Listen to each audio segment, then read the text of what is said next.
Principal life forms on this world were not like those of our world, which were reptilian and amphibian. This world was once home to only marsupials and mammals, but they had to make some major changes in order to allow human DNA to coexist and thrive on this new planet. Their diet is now the only thing produced by this new world. After many modifications and experiences, the whole population starved. They couldn't digest the things that they were eating, and they were poisoned. They finally got it right, but by the time they had left, colonies of thoughtless, speechless, uneducated masses, colonies of humans were left behind. They created them and then abandoned them on this world. The simulations allowed them to see which individuals would develop and which wouldn't. They chose the time and they built their arcs. They filled those arcs with all of the seeds and tools they would need to start their new lives. They had thought of everything, from the mechanics of their infrastructure to the food they would need to survive. When it came time to build the arcs that would carry them to their new world,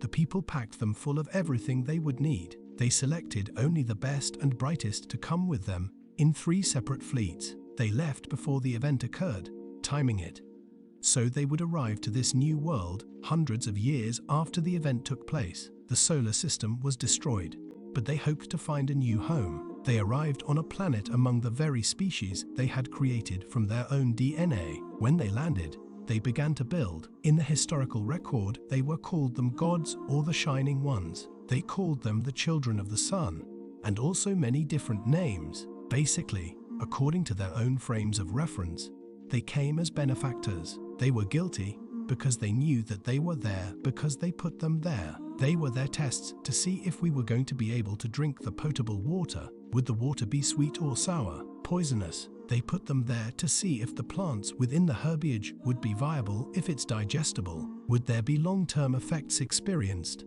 Would it change their RAN? They didn't know. For millennia, they thrived and created Neolithic societies. They communicated in ways they never could have predicted.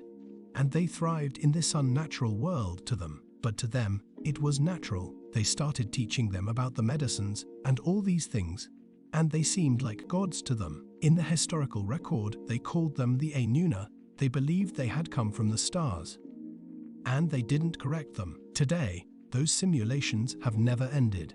Thousands of simulations show them what will happen to those of them trapped inside. They feel the weight of the years that they lived through, unknowing which swerving path they went through. As soon as they die, they sit up and pull that holography set off of their heads. They explain to their chief officers what problem-solving skills they had learned, what they had seen, and what they had known. In other words, they describe their experience with great detail and clarity. Every single one of us, once we die, we're going to be debriefed, because all of us are here for a reason. We're here to figure something out. No one knows what it is, but we must be determined to find out. The protocols that have governed their world are coming to an end, and everything is unraveling. Nothing makes sense anymore in the entire world. They are witnessing the end of an era and the beginning of a new one. There's no need to reinforce them. They have served their purpose. This life they have is weird. The magic in this world is amazing and fantastic. The physics laws that people believe confine the natural world are often broken by other things, like magic. This magic is truly magical and fascinating. What they see or do believe are amorphous and don't conform to any fixed notions. The world is a magical construct because it is simulated, and this simulated holography actually yields to human thought because human thought is actually happening in a realm or in an independent dimension of the simulated holography. This means that our thoughts can shape and change the world around us. They are in a biogram that is light years ahead of anything that Elon Musk or any of the military elite could ever hope to create. The fact that they are inside it too means they are a part of it as a victim. Just as they are, victim programming has been saturated into this simulacrum to make people feel guilty for things they had done or didn't do because guilt is an impediment to progress. You can't move forward if you can't get things done.